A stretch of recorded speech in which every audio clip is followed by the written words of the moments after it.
This is the book Peace, Discovering Life's Harmony Through Relationships. Before we read, take a deep breath in right into your heart. Release it out.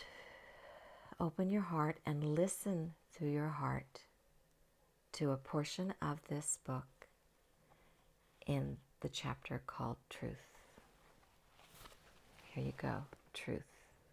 There's the pictures. Watch your thoughts, they become words. Watch your words, they become actions. Watch your actions, they become habits. Watch your habits, they become character.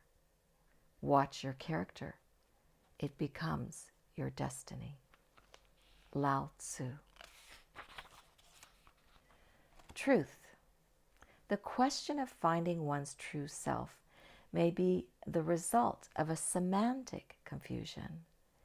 I see the issue of finding oneself more accurately expressed as co-creating yourself into the person with whom you are pleased and whom harmonizes with truth in the universe. Ultimately, this means to be in harmony with the universal principles and a reflection of the original Creator.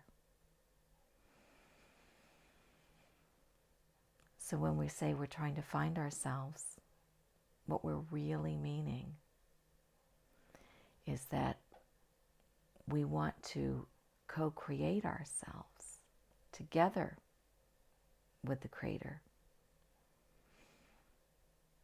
The process of co-creating the self is both fully in your control and directed by universal principles. Choices have natural consequences. The consequences are what many people call karma.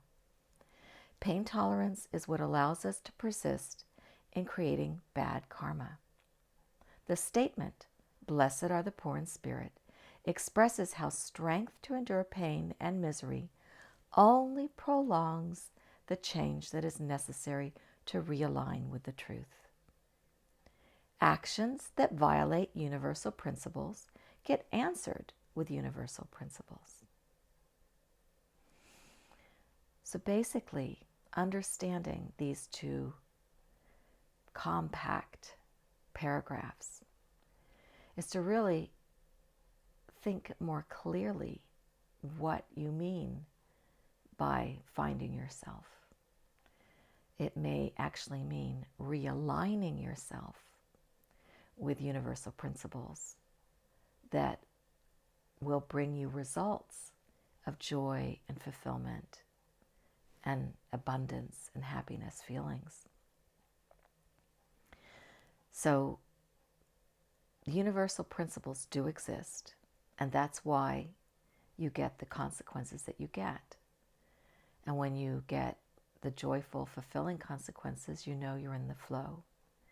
And when you don't get those, when you get consequences or results that bring you unhappiness, anger, frustration, any of those things, realize they are the results of actions or thoughts that you have.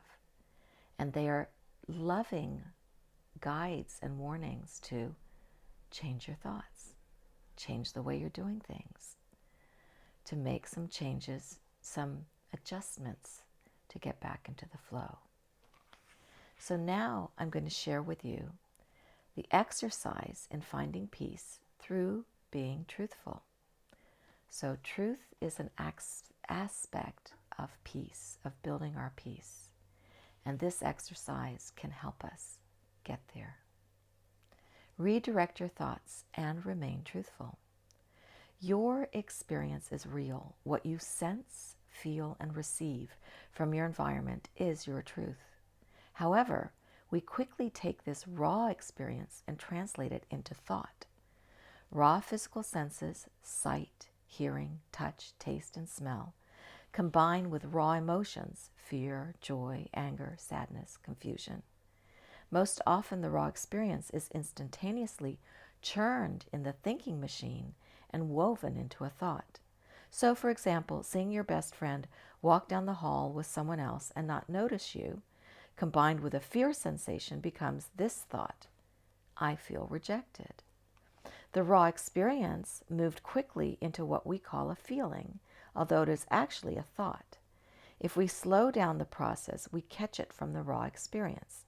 To thought: she's not with me. She's with someone else. She does not like me anymore. She's mad at me. There are a myriad of memories, interpretations of experiences, and thoughts that are part of the process, which occurs instantaneously, moving you away from your raw experience, moving you away from truth. Since thoughts become actions and immediately become your life's destiny, you change your life and destiny by redirecting your thoughts. The following is a process for redirecting thoughts. First, identify your thoughts. Many feelings are actually thoughts. They're not the raw experiences. 2, identify the raw experiences, your raw emotions and senses. Meditation or mindfulness is the practice that brings a person back to raw experience. 3, rephrase your raw experience into a thought that directs you to a hopeful outcome. Realize that everything is an opportunity and you make the choices in your opportunities. So take the above example of the friend you see with someone else. We identify the thought: I feel rejected. We rewind the thought back to the raw experience: I see my friend. I feel fear. Make a choice to replace fear with love. I see my friend. Whoops. You could churn out this thought: my friend looks happy, and that makes me smile. I'll ask her to lunch with me. This redirection moves towards receiving joy through a love connection and building greater joy in the relationship. Without the stimulus of seeing your friend with someone else, you may not have thought to ask your friend to lunch. The experience created an opportunity. There are many choices to redirect the same situation. Whatever choice you make is your own. We are the consequences. If you are unhappy with your life, redirect your thoughts. Own them. Do not let them own you. There's more to this exercise. There's a broken down tool, a tool to break it down to help you even more.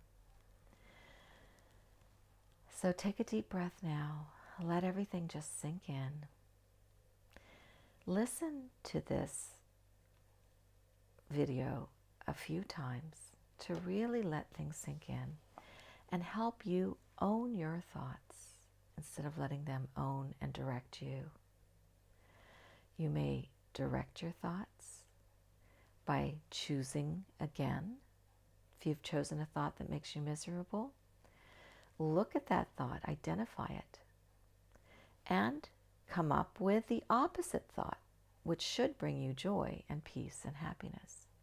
And then choose, which thought do you want to feed? Which thought do you want to make part of your life? Which thought is it that you want to receive the consequences of, the results of? Because the universal principles will always reflect back to you what you are reflecting out. Enjoy this day with blessing.